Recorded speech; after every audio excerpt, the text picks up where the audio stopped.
First guest speaker is Benny Bullman. Benny is the lead singer of the Nationalist Blood and Honour band Whitelaw. He'll tell you a bit about this. I will just introduce Benny Bullman. Right, I'd like to tell you today a little bit about Blood and Honour. 30 years this year is how long Blood and Honour's been going. It's the independent voice of rock against communism, and it was always set out to be an umbrella movement of music for white nationalist people to gather together to listen to songs about what they want to hear instead of listening to rubbish about homosexuality, race mixing, anything else, that anything goes that we don't agree with. And it was about, it was set up as an organisation to bring a voice for white unity and a voice for white people right around the world, not just in this country. Also this year marks 24 years of Ian Stewart passing. We've just had the ISD, which is the Ian Stewart Memorial, and that was held eventually in Nottinghamshire. Now this year, it was held like a week before we normally organise it, for the simple reason is that the police and the left wing were trying, the artists, to try and stop the event going ahead. Now in 24 years since Ian's died, there's never been one bit of trouble. There's been no arrests, there's no people being arrested for drugs, nothing, absolutely nothing. So they didn't want us to play in cities, they didn't want us in their areas, as they call them. So we decided over the years to put it in fields out the way, in marquees, where everybody could come, they could camp, and they could have a two-day festival to listen to bands that they agreed with, and nobody forced anybody to be there. And it's been a good event, absolutely really brilliant event, and we've always got the weather as well. This year, there was 6 venues booked, and each time the organisers tried to apply for the right licences, the police stopped it, or the council stopped it, or the licences committee stopped it. Under what grounds? They had no grounds, other than it was a white festival for white people to go and enjoy themselves. And in the name of Ian Stewart, who continuously, even in his death, proper harasses them because they don't like the name of Ian Stewart carrying on. You know, this year, in the end, we pulled it off, and we stuck 2 fingers up at the society who want to control us all and tell us that we can't celebrate or remember a person who set up a worldwide organisation that is a worldwide organisation where people all around the world also hold memorials and remembrance concerts for Ian Stewart 24 years after his death. For those of you who don't know who Ian Stewart was, and I should imagine that everybody probably does, Ian Stewart was the lead singer of Screwdriver, and he came from Lancashire, from Bolton, and he had an idea that he was sick of the Jewish-run music industry telling him that what he could do and what he couldn't do, and generally holding a gun to his head about everything he tried to do. So he decided to set up, with some other bands, an organisation, like I say, that gave white people a chance for their voices to come forward. So even though Ian's been dead 24 years, like I say, he's much respected around the world in the music industry. And the music industry of the populists who are out there and they make out that there's all these awards and these all different genders that they want to push, will not acknowledge at all what a master of and a musician Ian Stewart was.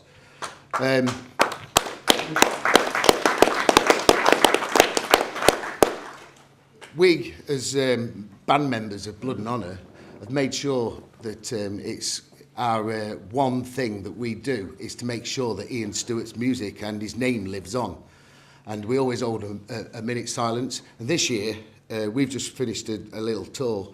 A drummer from our band, Baz, he's on the door over there, always doing something.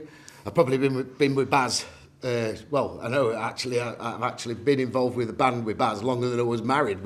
We're just celebrating 20 years ourselves of playing in a band, aren't we, Baz?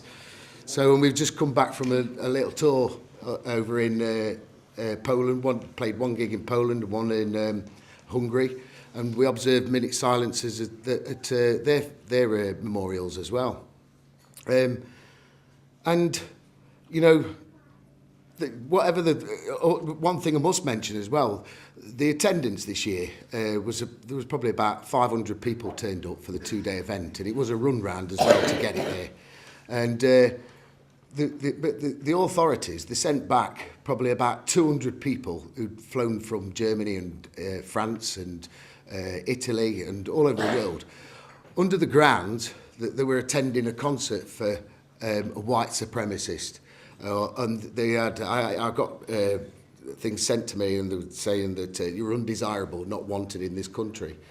And I like, you know, and it went round everywhere, and it was like, well, how can they not be wanted in this country? They're paid to come to this country. They want to spend their money in this country, and they want to go in a quiet place, see friends from around the world that they see once a year, and then they're told and stopped from entering the country.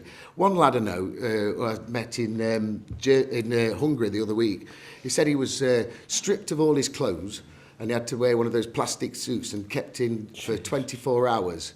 He says, for what reason? He says, I'm actually a lawyer in Germany. I'm a lawyer. He says, and yet they kept me away. He says, and I told them what they were doing was illegal. There was 2 Portuguese who were sent back, and they said to him, they got more than they could bargain for, because they actually did get lawyers in, and they were told, the police were told that this is illegal, what you're doing. But you see, we have no voice, only our voice. And that's where we look at the political parties on our side to have our voice and maybe give us some backup. But on the whole, we do everything ourselves. And whatever they do, whatever they throw against us, it doesn't stick, because we've got determination, and we'd never ever give in. We're not bothered what they throw at us. As far as anybody who's probably standing in this room, you probably all ask yourself the same question. Am I really doing anything wrong? Am I doing anything wrong to want to change the system in this country that benefits all those that have not put in for it? You've got to think to yourself, is this something, am I the mentalist? Am I the terrorist, as they're saying that we're all terrorists, which we're not terrorists, because it's never been in our makeup to be terrorists. White people aren't terrorists. It's the makeup of communists who have been terrorists.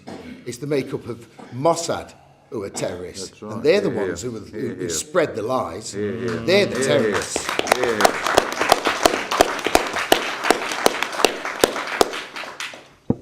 So, you know, when you stand there and you walk around your street,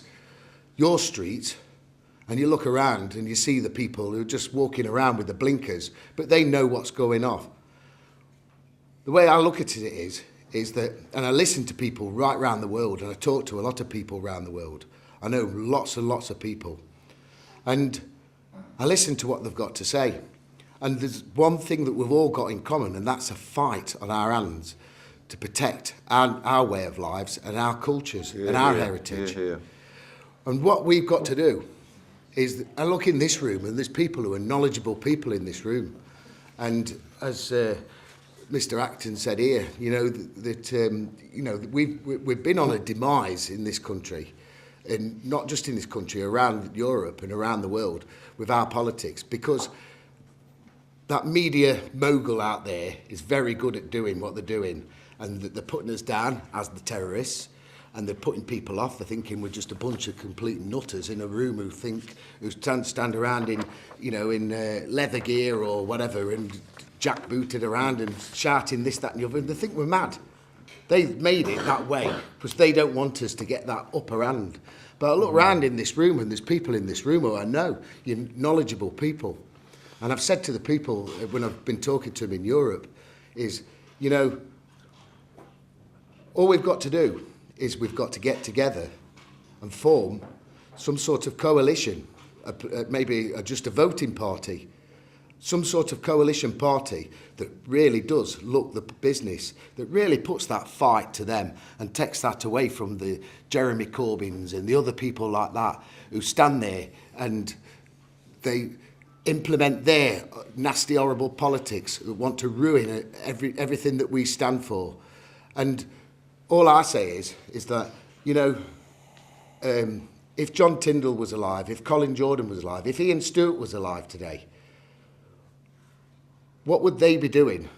Do you think that they'd just be standing there at the head of their party and just letting it rot? Do you think that they'd let their ideals just go down and down and down and give all those years for nothing? Because I don't think they would. So the way I look at it is that if we put together and channel together in one mass umbrella of a unity movement, I think we can give them all a good run for their money. We can put the Jeremy Corbyns back in the closet where he wants to go. We can put Angela Merkel back in her closet.